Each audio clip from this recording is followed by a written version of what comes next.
Welcome to Daily Newsings. Daily Newsings are musings on the daily news.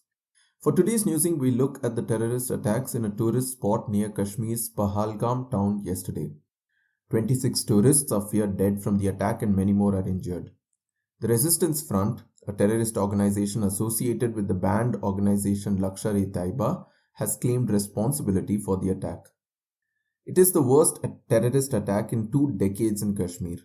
The last time a major terrorist attack of this scale took place was in 2005 when 13 civilians and 3 CRPF officers were killed in a bomb blast in Pulwama.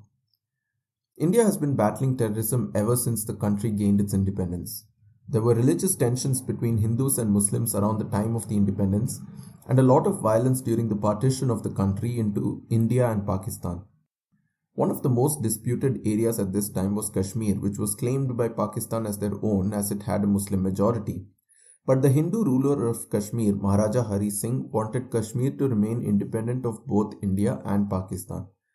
When certain sections of the population of Kashmir started a rebellion and got Pakistan's support in order to join Pakistan, Maharaja Hari Singh decided to join Kashmir to India. Since then, the two armies of India and Pakistan have occupied the area and Kashmir is split between Pakistan-occupied Kashmir and Indian Kashmir. Although the United Nations passed a resolution that a plebiscite or a vote be conducted in Kashmir so that the people could decide which country they want to be a part of, neither country was willing to remove its army from the region, leading to the plebiscite never being conducted. Since the Indian government was scared that the people of Kashmir may again be hostile towards India, they started meddling in the elections of the state to ensure political parties that were favorable towards the Indian government never won elections. But this backfired with the Kashmiri people growing increasingly distrustful of the Indian government. Due to the terrorism in the state, the Indian government, through the Armed Forces Special Powers Act, grants the military wide powers of arrest, the right to shoot, to kill, and to occupy or destroy property in counter-insurgency operations. Over the years, there have been various allegations of human rights abuses of the Kashmiri people at the hands of the armed forces.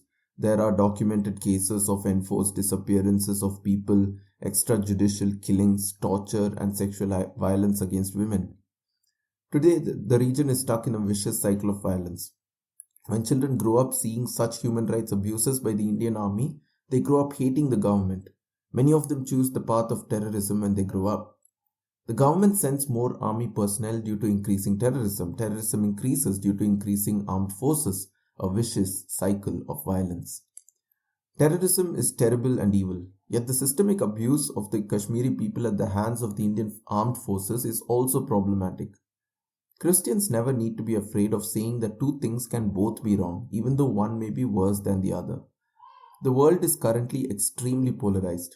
It wants to know which side you're taking. It wants you to say either that terrorism is evil or that the Indian government is at fault in the way its armed forces operate. The world that is hell-bent on polarization and division doesn't want you to say both are problematic, both need to be taken care of, and yet terrorism of this nature is a heinous crime. C.S. Lewis expresses this problem well. In Mere Christianity, he writes, "So many people cannot be brought to realize that when B is better than C, A may be even better than B. They like thinking in terms of good and bad, not of good, better, and best, or bad, worse, and worst. They want to know whether you think patriotism is a good thing. If you reply that it is of course far better than individual selfishness, but that it is inferior to universal charity and should always give way to universal charity when the two conflict, they think you're being evasive." End quote. The world wants simplistic yes-no answers. The world wants to label you into a tribe. But Christians can avoid the temptation to be so simplistic because 1. We believe the Bible that often holds seemingly contrasting statements in tension without simplistic answers. And 2. Because we are not afraid of people labeling us into one camp or the other based on our answers. We do not care about people's opinion of us because we only care about what God thinks of us. 1 Corinthians 4:3-4. War and suffering is a sad result of human sin and rebellion, and it will fully be made right only when the King returns. Yet that truth need not make us passive and resigned to what goes on. We are like soldiers in Gondor from the Lord of the Rings, fighting off the might of Mordor. Yes, the victory will only come with the return of the King, but unlike the soldiers of Gondor, we know that the King will surely come. So we keep fighting and holding the darkness at bay as best as we can.